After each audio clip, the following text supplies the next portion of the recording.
So hello guys, मैं हूँ राज परमार और आप देख रहे हैं मेरे YouTube channel unique study official. तो पिछले लेक्चर में हम वेरिएशंस इन टाइम सीरीज के बारे में पढ़े थे। वहाँ पे long term variation, short term variation था।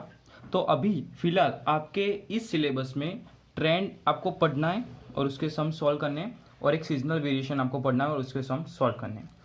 तो विदाउट टाइम वेस्टिंग चलो ट्रेंड के ऊपर चले जाते हैं। तो ट्रेंड पे पढ़ गए तो वहाँ पे हमको मिलेगा मेथड ऑफ डिटरमिनिंग ट्रेंड। कौन कौन से ऐसे मेथड्स है जिससे हमें ट्रेंड फाइंड करना है। तो पहला आता है ग्राफिकल मेथड, दूसरा आता है मेथड ऑफ मूविंग एवरेज, और आखिरी में आता है method of least square. Least square जो मेथड है वो फिलहाल आपके कोर्स में नहीं है, तो अभी आपको सिर्फ दो ही मेथड करनी है, graphical method and method of moving average. और सीजनल वेरिएशन की बात की जाए तो हम वो जल्द ही डिस्कस करेंगे, जब हम सीजनल वेरिएशन के सम्स सॉल्व करेंगे तब उसके बारे में हम चर्चा करेंगे। तो फटाफट से ग्राफिकल वेरिएशन पे ग्राफिकल मेथड पे चले जाते हैं। तो ये पहला मेथड है ट्रेंड फाइंड करने का।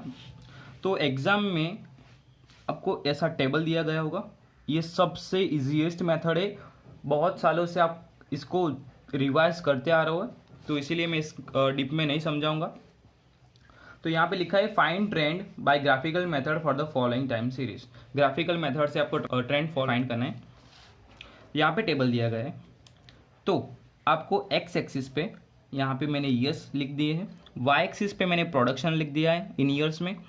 ठीक है गाइज, तो ये सब कॉमन चीज़ें। और आखिर में आपको एक स्केल माप लिखना बहुत ही इंपॉर्टेंट बन जाता है कि एक्स एक्सिस में X centimetre is equal to कितना ईयर लिया है आपने। तो मैंने यहाँ पे देखो 68, 69, 70, तो 1 ईयर लिया है, एक एक ईयर का डिफरेंस है।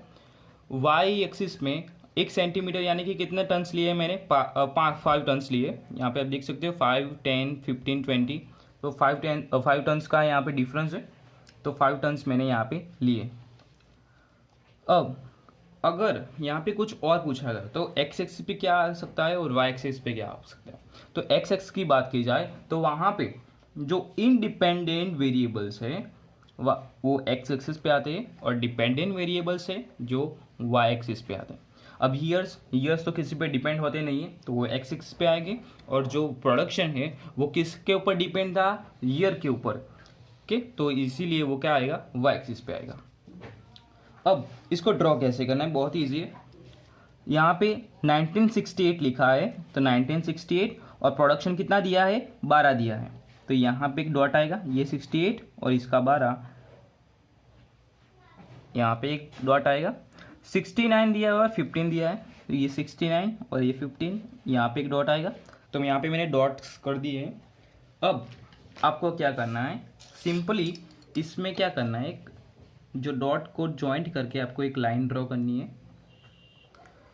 तो डॉटेड लाइन को ज्वाइंट करने के बाद आखिर में एक बीच में से एक लाइन बनानी है, ऐसे एक स्ट्रेट लाइन बीच में से निकालनी है जो अप्रोक्स होगी, तो उसको आपको नाम दे देना है ट्रेंड। तो यही थी हमारी ग्राफिकल मेथड। अब दूसरी मेथड के हम जाएंगे, मेथड ऑफ मूविंग एवरेज। ये भी सबसे आसान मेथड है, मेथड ऑफ मूविंग एवरेज। 10वां सम है यहाँ पे, find trend by taking the 3 yearly moving averages for the following time series and also obtain short term variation. हमको यहाँ पे ट्रेंड फाइंड करना है 3 ईयर्स मूविंग एवरेज को लेके, ठीक है, और शॉर्ट टर्म वेरिएशन को फाइंड करना है। तो यहाँ पे सम में हमको एक पीरियड्स दिए हैं और प्रोडक्शन दिया है, ये दोनों सम में दिए ही गए होंगे। अब आपको 3 ईयर्स का बोला गया है, कहा गया है, तो यहाँ पे एक पोर्शन और बनेगा जिसका नाम होगा 3 ईयर्स मूविंग टोटल। तो आपको क्या करना है, समझ लो ये 3 ईयर्स है, 1, 2 और 3, ये 3 ईयर्स है। अब आपको इसका एवरेज निकालना है, एवरेज यानी कि मिड पॉइंट। तो मिड पॉइंट यहाँ पे क्या है, ये वाला है, तो इसका मतलब क्या हुआ कि इसके ऊपर भी एक ईयर आएगा और इसके नीचे भी एक ईयर आने वाला है। ठीक है गाइस, तो चलो यहाँ पे ये ध्यान देते हैं। तो ये बीच वाला है, तो इसके ऊपर का कोई दिया गया है, यानी कि 90 दिया है, 1990, तो इसके ऊपर का कोई ईयर दिया है, नहीं दिया है, तो यहाँ पे डैश आएगा। हमारी शर्त क्या थी कि इसके ऊपर भी एक ईयर होना चाहिए, इसके नीचे भी एक ईयर होना चाहिए। अब 1991 में यहाँ पे प्रोडक्शन दिया है 317, यहाँ पे 317 दिया है, तो इसके ऊपर एक दिया है, हाँ 328 दिया है, और इसके नीचे दिया है तो हाँ 357 दिया है, तो इन तीनों का टोटल करना है, जिसका आएगा टोटल 1002। ठीक है, बस अब वैसे ही करते जाना है। अब 357 की बारी आई, तो इसके ऊपर का 317 और इसके नीचे का 397, इन तीनों का टोटल कर देना है। इन तीनों का टोटल आएगा 1071। ऐसे करके करके जाना है। एक दूसरी मेथड आती है जो मैं आज सिखाऊंगा। अब यहाँ पे देखो, पहले ये तीनों का टोटल करके आपने यहाँ पे लिख दिया, कितना लिखा 1002। बस अब यहाँ पे नई ट्रिक आएगी। 1002 आने के बाद आप किसके ऊपर जाने वाले हो? चलो 317 का अगर ये कर दिया आपने, 1002 लिख दिया यहाँ पे। अब 357 की बारी है, 357 की बारी। आपको वहाँ पे क्या करना है, 1002 था उसमें से अब क्या करना है, 357 के ऊपर को छोड़ के, यानी कि एक को जंप करना है और माइनस करना है। क्या है, एक को जंप करना है और माइनस करना है। तो ये 357 उसके ऊपर का जंप करके 328 माइनस करना है। पर मैं क्या बोल रहा हूँ आपको पता चला ना? जो है उसके ऊपर के जो संख्या है उसको जंप करना है और उसके ऊपर का जो संख्या है उसको हमको क्या करना है, माइनस करना है। तो 1002 था उसमें से 328 माइनस करने, और आखिर में इसके नीचे का जो है वो क्या कर देना, प्लस कर देना। ठीक है, तो आपको यह वैल्यू मिल जाएगी।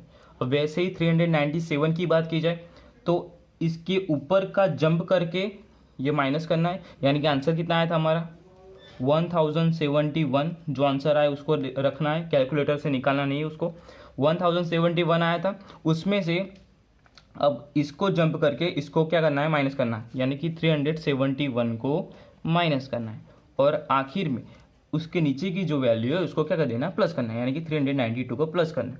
तो आपको आंसर मिल जाएगा 1146। वैसे आपको करते जाना है। आखिर की बात की जाए, आखिरी में क्या है कि इसके ऊपर की तो वैल्यू है लेकिन इसके नीचे की वैल्यू नहीं है, तो यहाँ पे क्या आ जाएगा, डैश आएगा। यहाँ पे हमने क्या कंडीशन बनाई थी कि इसके ऊपर की भी वैल्यू होनी चाहिए और इसके नीचे की भी होनी चाहिए। तो यहाँ पे इसके ऊपर की है लेकिन इसके नीचे की नहीं है, तो यहाँ पे क्या आ जाएगा, डैश आएगा। अब यहाँ पर जब आपने जो वैल्यूज थी वो करेक्ट लिख दी तो यहाँ पे आपका 75% तक का सम यहाँ पे क्लियर हो जाता है, और जो चांसेस है, प्रोबेबिलिटी है कि आपका दाखला करेक्ट निकले, वो यहाँ पे सबसे ज़्यादा हो जाती है जब आपने टोटल सही किया हो। अब ट्रेंड फाइंड करना है, सबसे इजी वर्क है वो। अब जहाँ पे डैश है पहले तो वहाँ पे डैश कर दो, वहाँ पे कुछ वैल्यू आने वाली नहीं। अब ट्रेंड फाइंड करना है, कितने ईयर का ट्रेंड फाइंड करना है आपको, 3 इयर्स मूविंग एवरेज की मदद से करना है, उसको लेके करना है। तो 3 इयर्स का बोला है आपको, तो आपको क्या करना है, 1002 था उसको किससे डिवाइड कर देना है, 3 से डिवाइड कर देना है। तो इसका आंसर आएगा 334। इसका जो इसको वैल्यू 1071 उसको डिवाइड करना है 3 से, तो आंसर आ जाएगा 357। ठीक है, आपको 3 लिखना नहीं है, मैं यहाँ पे सिर्फ आपको बताने के लिए लिख रहा हूँ, और बाकी की वैल्यू आपको ऐसे लिख देनी है। ओके, ट्रेंड लिखने के बाद आपको क्या फाइंड करना है, यहाँ पे लिखा है कि क्या फाइंड करना है, शॉर्ट टर्म वेरिएशन आपको फाइंड करना है। तो यहाँ पे STV भी लिख सकते हो आप, और STF भी लिख सकते हो। STV means short term variation और STF means short term fluctuations. अब उसको फाइंड करने का सबसे आसान तरीका है, y माइनस टी कर दो आप। y यहाँ पे क्या है, 328, तो आप गलती से क्या कर दोगे, यहाँ पे 328 लिख दोगे, लेकिन आपको पहले ही क्या कर देना है कि जहाँ पे डैश है वहाँ पे डैश करते जाना है, उसकी पूरी लाइन में डैश कर देना, तो इसकी वैल्यू आएगी नहीं।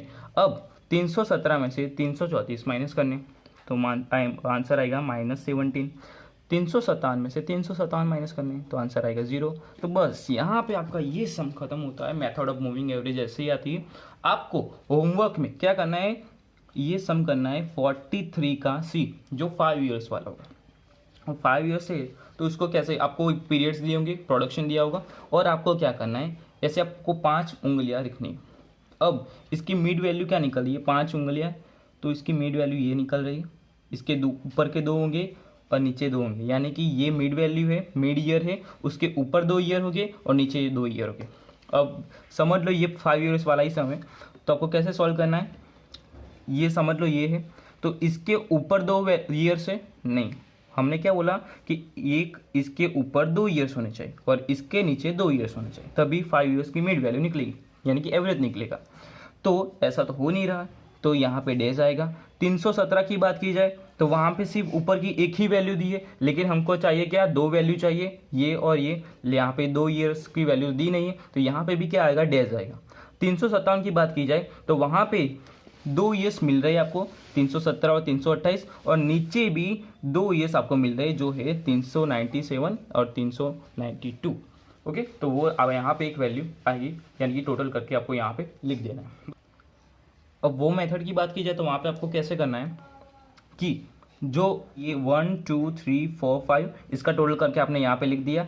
अब इसकी वैल्यू फाइंड कर रहे हो ना, अब मैं 43C की बात कर रहा हूँ, ठीक है। तो वहाँ पे 5 ईयर्स का समय, इसलिए मैं आपको समझा रहा हूँ कैसे गिनना है। अब आपको क्या करना है, ऊपर की 2 वैल्यू छोड़ के, यानी कि ऊपर की 2 वैल्यू को जंप करना है और माइनस करना है, और नीचे की एक वैल्यू को जंप करना है, प्लस करना है। ऊपर की 2 वैल्यू यानी कि जो आंसर आया था वो, उसमें से कितने माइनस करने हैं, 328 माइनस करने हैं और 402 प्लस करना है। बस वही टेक्निक आपको यूज़ करते जाना है और आपको 5 ईयर्स मूविंग टोटल मिल जाएगा। यहाँ पे क्या कर रहे थे हम, एक को छोड़ के, यानी कि 357 है तो उसको, उसके ऊपर की जो वैल्यू उसको छोड़ के जंप करके माइनस कर रहे थे और उसकी एग्जैक्ट नीचे की वैल्यू को प्लस कर रहे। 5 ईयर्स में क्या करना है, उसकी ऊपर की 2 वैल्यू को जंप करना है और नीचे की एक वैल्यू को जंप करना है, वही डिफरेंस है। और एक गाइज यहाँ पे एक बात बतानी रह गई कि आपको एग्जाम में आपको एक्स्ट्रा भी बोला गया होगा कि ग्राफिक में आपको उसको बताना है। यहाँ पे आपको कुछ नहीं करना है, पीरियड्स एंड प्रोडक्शन तो दिए ही गए, तो पीरियड्स हमेशा एक्स एक्सिस पे आते हैं और प्रोडक्शन वाई एक्सिस पे आता है। और 90 में 328 है तो 90 में 328 लेना है आपको। फिर 1991 में 317 है तो 1991 में 317 आपको लेना है। बस ऐसे डॉट करते जाना है, और मैंने जैसे आपको ग्राफिकल मेथड में समझाया था कि उसके बीच में से आपको एक लाइन ड्रॉ कर देनी है जिसको नाम देना है train. Okay, normal see things जो है वो आपको स्केल माप लिखना नहीं भूलना है, प्रोडक्शन यहाँ पे लिखना नहीं भूलना है, पीरियड्स यहाँ पे लिखना नहीं भूलना है, एक्स वाई जीरो, ये सब आपको छोटी छोटी चीज़ें जो आपको ध्यान में रखनी है। ठीक है गाइस, जो एक्स्ट्रा होता है, ये ग्राफ एक्स्ट्रा होता है, आपको कहा होगा सब में, तो अभी आपको दोना है। ठीक है, तो बस यही तक हमारी मेथड ऑफ मूविंग एवरेज थी। आगे के लेक्चर में हम 4 ईयर्स वाली लेने वाले, जो मोस्ट IMP होंगे। ये 3 ईयर्स और 5 ईयर्स दोनों में मिड वैल्यू अब निकल रही थी। 3 ईयर्स में मिड वैल्यू ये निकल रही थी और 5 ईयर्स में मिड वैल्यू ये निकल रही है, लेकिन 4 ईयर्स तब होगा तो मिड वैल्यू क्या लेंगे, वही एक डिस्कस का टॉपिक बन जाता है। इसीलिए उसको हम नेक्स्ट लेक्चर में डिस्कस करने वाले। तब तक के लिए अगर वीडियो मेरा अच्छा लगा हो तो लाइक करना, शेयर करना और चैनल को प्लीज़ गाइस सब्सक्राइब कर देना। ठीक है गाइस, मिलते हैं अगले वीडियो में। Thank you so much for watching.